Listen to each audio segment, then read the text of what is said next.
기도하겠습니다. 거룩하시고 자비로우신 아버지 하나님 감사합니다. 지난 한 주간도 우리를 세상에서 지켜주시고 보호해주신 하나님, 오늘도 이렇게 귀한 날, 복된 날 허락하시고 생명의 말씀 앞으로 우리를 인도하시며 세상에서 구별되어 하나님의 말씀 앞에 있습니다. 아버지 하나님, 오늘도 우리에게 살아계신 생명의 말씀을 내리사 우리 영혼이 그 생명의 말씀으로 소생하길 원합니다. 그 영혼이 소생함으로 인하여 하나님께 우리의 모든 것을 의지하고 살아갈 수 있는 우리가 되도록 복의 복을 더하여 주시기를 원합니다. 성령님 함께하여 주셔서 충만하시고 예배드리는 모든 심령에 충만하여 주시기를 원합니다. 아버지 하나님께 무한한 감사와 찬양과 영광을 올려드리며 예수님의 이름으로 감사하며 기도하옵나이다. 아멘. 오늘은 바울의 부르심에 대해서 말씀을 나누도록 하겠습니다. 먼저 사도행전 10장 1절로 2절의 말씀을 우리가 보도록 하겠습니다. 가이사랴에 고넬료라 하는 사람이 있으니 이달리아데라 하는 군대의 백부장이라. 그가 경건하여 온 집으로 더불어 하나님을 경외하며 백성을 많이 구제하고 하나님께 항상 기도하더니. 아멘. 고넬료는 이태리 사람으로 하나님을 섬기는 자죠. 할례를 받지 않고 유대교에 입문한 사람입니다. 그러나 구약의 하나님을 믿은 사람이죠.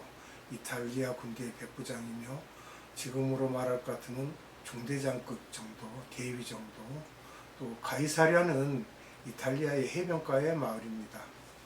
우리가 두 종류의 이방인 유대교를 보는데요. 이방인의 유대교를 보는데, 첫째는 하나님을 경외하는 자들, 두 번째는 개종자들로 이렇게 봅니다. 하나님을 경외하는 자는 할례를 받지 않고 유대교에 입문한 사람들이며, 개종자들은 할례를 받고 완전히 유대교 사람으로 개종한 것을 말하고 있습니다. 사도행전 10장 3절을 봅니다. 하루는 제9시쯤 되어 환상 중에 밝히 보매 하나님의 사자가 들어와 가로되 고넬료야 하니. 아멘. 여기서 9시쯤은 우리나라에서는 우리나라 시간으로는 6시간을 더 플러스해서 봐야 되니까 오후 한 3시쯤 됐을 때를 말합니다. 아브라함과의 계약에서 발전적인 장면을 우리가 또한 볼 수가 있습니다. 사도행전 10장 4절에서 5절입니다. 고넬료가 주목하여 보고 두려워 가로되 주여 무슨 일이니까? 천사가 가로되 네 기도와 구제가 하나님 앞에 상달하여 기억하신 바 되었으니 내가 지금 사람들을 요바에 보내어 베드로라 하는 시몬을 청하라. 아멘. 이전에는 디아스포라를 상대로 복음을 전했지만 고넬료를 상대한다는 것은 완전히 이방인에게 복음을 전한다는 의미를 갖는 것이죠. 이태리 사람이니까. 사도행전 10장 7절에서 8절을 봅니다. 마치 말하던 천사가 떠나며 고넬료가 집안 하인 둘과 종졸 가운데 경건한 사람 하나를 불러 이 일을 다 구하고 요바로 보내니라. 아멘. 그 피장 시몬의 집에 우거하던 베드로를 청하러 간 사람들은 세 사람이죠. 사도행전 10장 6절에 기록되어 있죠. 그들에게 사람을 보냅니다. 사도행전 10장 9절을 봅니다. 이튿날 저희가 행하여 성에 가까이 갔을 그때에 베드로가 기도하려고 지붕에 올라가니 시간은 제6시더라. 아멘. 베드로에게 기도하라고 하셨던 것 같습니다. 그러니까 기도하라고 올라갔을 때 시간이 제6시에서 6시간을 보태면 우리나라 시간으로 낮 12시쯤 됐던 시간입니다. 베드로가 기도 중에 환상을 봅니다. 사도행전 10장 10절로 16절에 기록되어 있죠. 환상은 믿음이 적은 자에게 보여주십니다. 어떤 환상이나 표적 없이도 순종하며 따를 수 있는 자가 진정으로 믿음 있는 자라야 할 수 있습니다. 나중에 바울이 마게도냐에 갈 때도 환상을 보여주시죠. 이건 사도행전 16장 9절에서 10절에 기록되어 있고요. 베드로는 선교 여행을 가이사랴까지 가게 됩니다. 이 모든 것이 베드로 자기의 의지대로가 아닌 이방 사람들이 간곡히 청함으로 가게 됐던 것입니다. 베드로의 2차 설교를 봅니다. 가이사랴 지역에서 하는 것이죠. 사도행전 10장 27절로 28절입니다. 더불어 말하며 들어가 여러 사람이 모인 것을 보고 이르되 유대인으로서 이방인을 교제하는 것과 가까이 하는 것이 위법인 줄은 너희도 알거니와 하나님께서 내게 지시하사 아무도 속되다 하거나 깨끗지 않다 하지 말라 하시기로. 아멘. 하나님께서는 이방인을 속되다 하지 말라고 하셨죠. 베드로가 고넬료의 청함을 듣고 가이사랴에 옵니다. 사도행전 10장 34절로 43절에 있는 내용을 우리가 보면요, 먼저 34절을 보는데요. 베드로가 입을 열어 가로되 내가 참으로 하나님은 사람의 외모를 취하지 아니하시고 각 나라 중 하나님을 경외하며 의를 행하는 사람은 하나님이 받으신 줄 깨달았도다 하고 쭉 말씀을 합니다. 그리고 43절에 이르러서 저에 대하여 모든 선지자도 증거하되 저를 믿는 사람이 다 그 이름을 힘입어 죄 사함을 받는다 하였느니라. 아멘. 이방인들이 하나님을 찬양하고 감사하고 좋아하는 것을 보고 어떻게 이런 이방인들이 오순절에 성령 세례 체험을 했을 때처럼 이럴 수가 있는지 놀랐던 것이죠. 하나님은 사람의 외모를 취하지 않음을 말하고 있습니다. 형편없는 이방인이 어떻게 복음을 받을 수 있지? 라고요. 복음은 유대인의 전유물로 생각했던 것입니다. 그 베드로는 민족적 우월성과 문화적 배타성을 가지며 민족적 배타성도 갖고 있었던 것입니다. 오늘날 교회 지자들이 이처럼 자기들만 성령 세례 받은 것을 생각하는 그런 유대인들처럼 생각해서는 안 되겠습니다. 사도행전 10장 44절로 46절을 봅니다. 베드로가 이 말할 때에 성령이 말씀 듣는 모든 사람에게 내려오시니 베드로와 함께 온 할례 받은 신자들이 이방인들에게도 성령 부어주심을 인하여 놀라니 이는 방언을 말하며 하나님 높임을 들음이로라. 아멘. 성령이 말씀 듣는 모든 사람이라고 말씀하죠. 이방인들이 성령을 받은 거예요. 할례 받은 신자들은 누구예요? 할례 받은 신자들은 베드로와 제자들이죠. 예루살렘 교회의 핵심 인물들입니다. 그런데 왜 놀랐을까요? 베드로의 제자들이 놀랐다고 했습니다. 베드로가 이방 선교에 대해서 이방인도 우리처럼 성령 받고 하나님을 만날 수 있도록 복음을 전해야 함을 가르치지 않았기 때문에 처음 봤죠. 그러니까 놀란 거죠.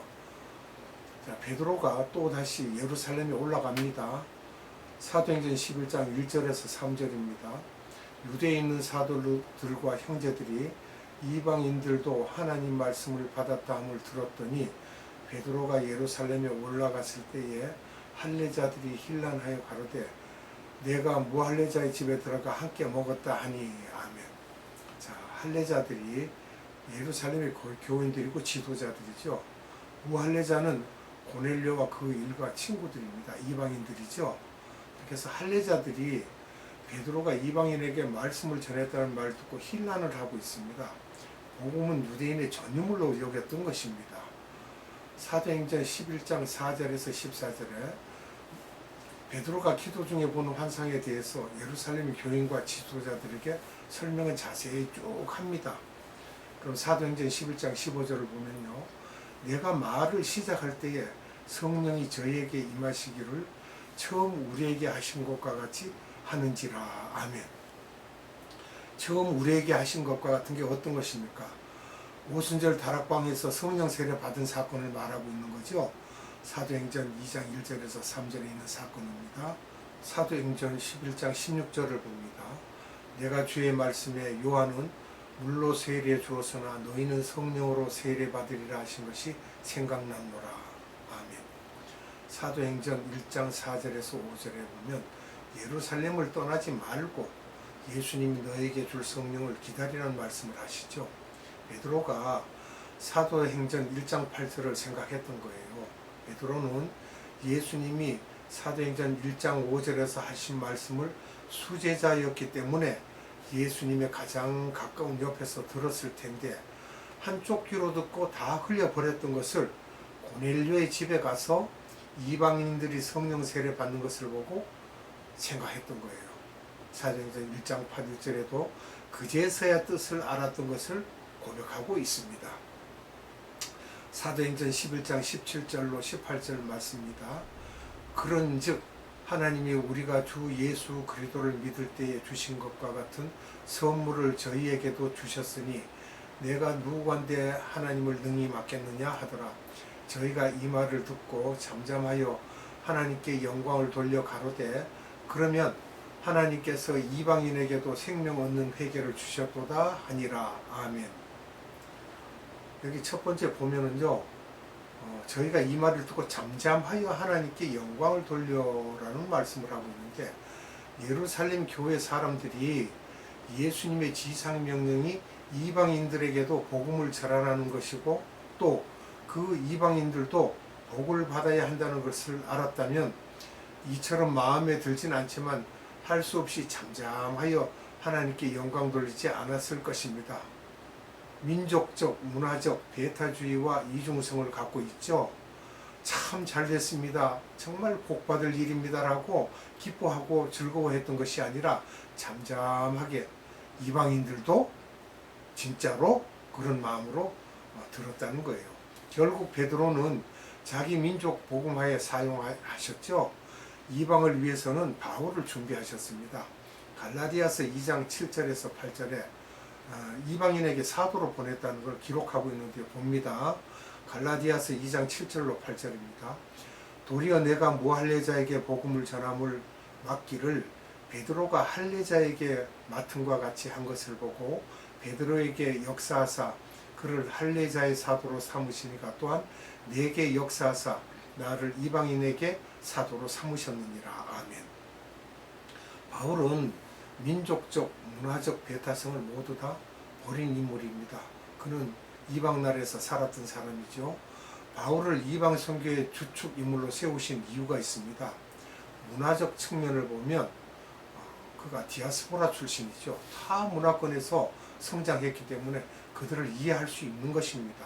또 종교적 측면에서 보면 유대 종교를 열심히 믿었던 분입니다. 바울이요. 유대교의 대가입니다. 빌립보서 3장 4절로 6절을 봅니다. 그러나 나도 육체를 신뢰할 만하니 만일 누구든지 다른 이가 육체를 신뢰할 것이 있는 줄로 생각하면 나는 더욱 그러하리니 내가 8일 만에 할례를 받고 이스라엘의 족속이요 베냐민의 지파요 히브리인 중에 히브리인이요 율법으로는 바리새인이요 열심으로는 교회를 핍박하고 율법의 의로는 흠이 없는 자로라. 아멘. 자신을 나타냅니다. 여기서 보면 구약에 대해 잘 알고 있었기에 또 귀족층으로서 높은 교육을 받아 예수님의 복음을 받은 후에는 누구보다 잘 깨닫고 세계 선교에 쓸 수 있는 그릇으로 준비되었던 것입니다. 사도행전 9장 15절에 내가 택한 그릇이라고 하셨죠. 그 다음에 정치적 측면을 보면 유대인이었지만 디아스포라로서 로마 시민권을 갖고 있으므로 주변의 이방 지역으로 여행도 자유로웠던 것입니다. 나면서부터 로마 시민권을 가진 그런 분입니다. 사도행전 22장 25절로 29절에 잘 기록되어 있죠. 민족적 측면을 보면 유대인 디아스포라로서 선민의식이 강하고 민족적 자긍심이 아주 강한 분이었습니다. 혈통적 측면으로 보면 베냐민 지파예요. 귀족 지파로서 우월성을 갖고 있었던 것입니다. 요거는 로마서 11장 1절에 기록되어 있습니다. 사회적 측면을 보면 귀족 계급이고 공의회 회원이었어요. 현대로 말하면 아마 국회의원 정도의 자격이 아닐까. 사도행전 26장 10절로 12절에 기록되어 있습니다. 교육적 측면에서 보면 가말리엘의 제자입니다. 가말리엘이 누굽니까? 교법사입니다. 사도행전 5장 30절에 기록되어 있죠. 지금으로 말하자면 한국의 서울대 출신 정도 될 거예요. 또 철학자이며 종교학자입니다. 언어적 측면에서 보면 유대어, 헬라어, 라틴어에 능통했던 분입니다. 성경적 측면으로 보면 적극적이었죠. 목표 중심적이고요. 요건 사도행전 15장 38절로 40절에 보면 자세히 기록되어 있습니다. 아주 일 중심적입니다. 그런가 하면 바나바는 사람 중심적이었죠. 사도행전 15장 37절과 39절에 기록되어 있습니다. 1차 선교 여행 때 마가가 중도에 하차하자 2차 여행 때는 마가를 데려가지 않았지만 그 대신 바울은 실라를 택했습니다. 사도행전 15장 40절에 보면요. 바나바는 그래도 사람을 잘 달래서 쓰자고 하는 스타일입니다. 하지만 하나님은 선교를 위해서는 바울 같은 분을 쓰시고 그러면서 점차 디모데전서, 디모데후서, 디도서에서 보면 바울도 일 중심에서 사람 중심으로 변하게 되는 것을 우리가 볼 수 있습니다. 결국 하나님은 일 중심이기보다는 사람 중심으로 하는 것을 원하고 계셨던 것입니다. 초보의 신앙 때는 일 중심적이지만 점차 성숙한 신앙인으로서는 사람을 소중히 여기며 사람 중심이길 원하셨던 것입니다. 바울과 예루살렘의 12 제자들과 사이가 좋지 않았던 이유가 있습니다. 사도 바울의 일 중심적인 성격 때문에 이방 선교를 하며 많은 교회를 개척하고 많은 제자들을 만드는 것을 보고 제자들은 불편히 여겼어요. 첫째. 그리고 12 제자는 바울이 선교시 하는 설교에 대해서도 자기들과 다른 것을 시기하고 질투하며 다툼을 만들었습니다. 갈라디아서 2장 11절로 14절에 기록되어 있습니다. 바울은 12 제자를 무시하고 베드로를 공격하는 성격을 가졌으므로 이런 바울을 다독이고 사랑해주는 사람이 없었던 것입니다. 근데 또 여기서 베드로의 한계성을 우리가 보면요. 베드로는 문화적 한계성에서 보면 타 문화에 대해 배타성을 갖고 있었죠. 그럼 왜 그런가 하면 타 문화를 접할 기회가 없었기 때문에 그렇습니다. 자문화 중심적이며 자기의 기준으로 생각하기 때문에 하나님은 베드로를 통해 아브라함과의 계약을 이룰 수 없었던 것입니다. 또 언어적 한계성이 있었습니다. 헬라어, 즉 히라보, 오늘날 세계 공통인 영어와 같죠. 히라보를 하지 못했어요. 베드로는. 그래서 베드로 전후서를 쓰면서 하나님의 메시지를 마가가 대비를 해줬죠. 그 다음에 민족적 한계성이 있었습니다. 유대인 본토 백성이기 때문에 디아스포라가 아니었기 때문에 지상명령을 지식으로만 들었지 피부로 느끼지 못하고 이방 선교에 대한 마인드를 갖지 못했던 것입니다. 베드로는 유대인을 향한 하나님의 종이었음을 못 받고 있죠. 갈라디아서 2장 8절에 이방 선교를 하는 바울과는 차이가 있고 지금도 바울적인 교회, 즉 안디옥 교회와 같은 그런 교회가 있고 베드로적인 교회, 즉 예루살렘 교회와 같은 교회로 나뉘어진다고 볼 수 있습니다. 90%가 베드로적이며 나머지 10%가 바울적인 교회로 늘 외롭고 인기도 별로 없고 늘 주님의 명령만을 순종하는 이방적인 요소를 갖고 있습니다. 카톨릭도 교단 자체는 베드로적이지만 그중 소수의 그룹인 베네딕트 성교회, 예수회, 프란체스코 성교회 등이 그 안에서 자기들끼리 선교기관으로 그룹을 만들어 선교사를 파송하고 있습니다. 500년 전부터 대표적으로 예수회가 있었죠. 제스윅이라고 해서 주로 각 나라에 나가 복음을 전하고 학교, 병원 등을 지어주면서 선교활동을 하고 있습니다. 우리나라의 명동성당이나 서강대, 성모병원 등이 있죠. 한국인의 국제화를 우리가 본다면 세계 선교의 방해 요소들이 많이 있습니다. 문화적, 민족적 측면을 보면 단일 민족이라고 그래서 OECD 20개국에서 외국인이 사업하기 힘든 나라로 중국과 하위권을 차지하고 있습니다. 언어적 측면을 보면요. 단일 언어 사용을 하고 있습니다. 한글을 사용하죠. 근데 폐쇄적이고 다양성에 익숙지 않습니다. 정치적 측면을 보면 군사적 민주주의에 익숙하고 또 사회 구조도 군대 조직과 비슷하며 유교적 요소와 결합하고 있습니다. 사회적 측면을 보면 한국 사람은 무례하다. 좀 단점이 있죠. 외국 사람들이 볼 때 동방 예의지국은 물 건너간 지 오래됐습니다. 예의주국이 아니라 참으로 말하기 곤란한 그런 지금 지경에 이르렀습니다. 언어적 측면에서 한국 사람은 영어가 약합니다. 해소 방법은 외국으로 많이 나가서 바울과 같은 사람들이 많아져야 합니다. 오늘날 한국은 친절한 것 같으나 그 내면이 깨끗이 못하죠. 기도하겠습니다. 거룩하신 아버지 하나님 감사합니다. 오늘도 우리에게 생명의 말씀을 주사 우리로 우리의 영혼을 일깨우시는 하나님 감사합니다. 오늘도 바울의 부르심에 대해서 살펴보고 또한 베드로가 어떠했는지도 살펴볼 수 있도록 우리에게 생명의 말씀을 주신 하나님께 무한한 감사와 찬양을 올려드립니다. 아버지 하나님 오늘도 우리에게 임하셔서 성령 충만하심으로 인하여 은혜가 넘치게 하신 하나님께 감사와 찬양과 영광을 올려드리옵고 예수님의 이름으로 감사하며 기도드리옵나이다. 아멘. 축도로 예배를 마치겠습니다. 지금은 우리 구주 예수 그리스도의 한량없는 은혜와 하나님의 극진하신 사랑하심과 성령님의 감화, 감동, 교통, 역사하심이 오늘 예배를 드린 모든 자들 머리 위에와 이 나라의 많은 교회들 위에와 이 나라의 많은 선교회들 위에와 에바다 국제 선교회 위에 지금으로부터 영원토록 함께 하시기를 예수님의 이름으로 축원하옵나이다. 아멘.